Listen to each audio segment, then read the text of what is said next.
Salam sehati sejiwa.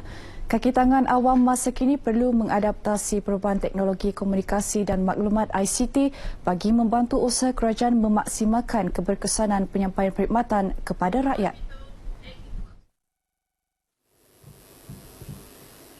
Menteri Pembangunan Sumber dan Kemajuan Teknologi Maklumat Datuk Seri Ringan Gubat berkata dalam laporan Worldwide Governance Indicators 2014 yang dikeluarkan oleh Bank Dunia bagi meneliti keberkesanan kerajaan, Malaysia mendapat skor 83.7% setanding dengan negara-negara seperti Korea dan Taiwan. Ia membuktikan dengan wujudnya infrastruktur, teknologi maklumat dan automasi, ia dapat menyokong pencapaian tahap kecekapan kerajaan. Justru katanya agenda besar transformasi negara harus diperkemas dengan pelbagai program transformasi ICT bagi meletakkan asas kukuh pembangunan negara dan memaksima keberkesanan perkhidmatan awam. Datuk Seri Ringan berucap merasmikan persidangan Ketua-Ketua Pegawai Maklumat Agensi Kerajaan Negeri Sabah 2016 di Kompleks Tabung Haji Sembulan, Kota Kinabalu. Tambah beliau, bagi memastikan kelestarian perkhidmatan awam, usaha haruslah fokus ke arah mencapai 3 tonggak kestabilan pembangunan iaitu sosial, ekonomi dan persekitaran. Sebanyak 11 kertas kerja dibentangkan dalam persidangan bertemakan memperkasa usaha-usaha transformasi sistem penyampaian perkhidmatan kerajaan yang tertumpu kepada dasar, garis panduan, aplikasi dan teknologi serta cabaran ke arah pelaksanaan kerajaan pintar. Kesusahan hidup yang dilalui seorang ibu tunggal bersama 6 anaknya di Kampung Pengkalan Gum-Gum Batu 16 Sandakan mendapat perhatian daripada pihak yang bersimpati.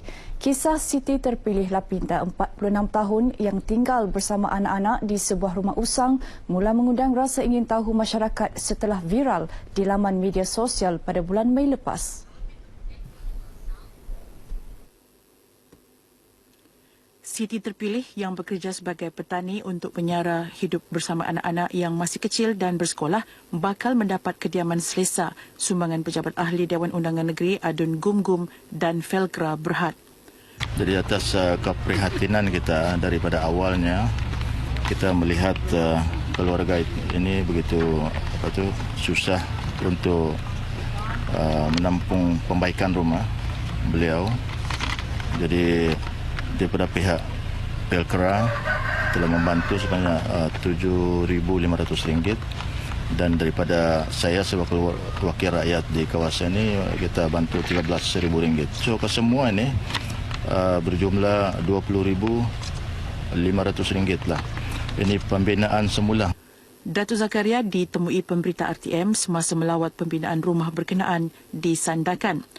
Gotong royong pembinaan semula rumah yang usang dan rosak berkenaan mengambil masa 2 hari melibatkan penduduk kampung, rela, Jabatan Kebajikan Masyarakat dan Pejabat Adun Gum-Gum. Saya ingin mengucapkan terima kasih sekali kepada Datuk Zakaria kerana memberi untuk peruntukan dan kesalahan rumah dan juga anggota-anggota rela dan ketua kampung dan persatuan kebajikan kerana sudi datang menyentuh saya, dan saya mengucapkan sekali lagi kepada Datuk kerana memberi perhatian kepada saya dengan kerjaan juga. Saya ucapkan terima kasih kepada kerjaan BN iaitu N41 kerana sudi memberi saya keselesahan.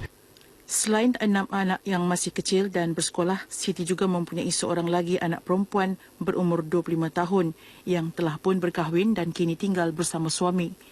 Pelbagai bantuan lain juga disalurkan kepada keluarga berkenaan sejak Mei lalu, hasil sumbangan Pejabat Adun Gum-Gum dan Jabatan Kebajikan Masyarakat. Penduduk Tawau teruja menanti saat melakar lembaran istimewa dalam diari peristiwanya apabila diberi penghormatan menjadi tuan rumah pelancaran Bulan Kebangsaan dan Kibar Jalur Gemilang Sabtu ini. Ketua Setiausaha Politik Ketua Menteri Datuk Nizam Abu Bakar Titingan berkata pemilihan Tawau sebagai tuan rumah membuktikan kerajaan tidak pernah melupakan daerah berkenaan. Dari Perlis hingga ke Sabah, di hujung Sabah itu inilah dia, Tawau. Jadi ini menunjukkan bahawa di bawah kepimpinan Yang Amat Berhormat Datuk Seri Najib, dia melihat keseluruhan di mana saja keberadaan, sama ada kita tinggal di bandar, di luar bandar, di utara, di selatan, di timur, tetapi oleh kerana beliau menitik beratkan semangat satu Malaysia itu, menyebabkan kita yang tinggal di Tawau pun tidak terpinggir.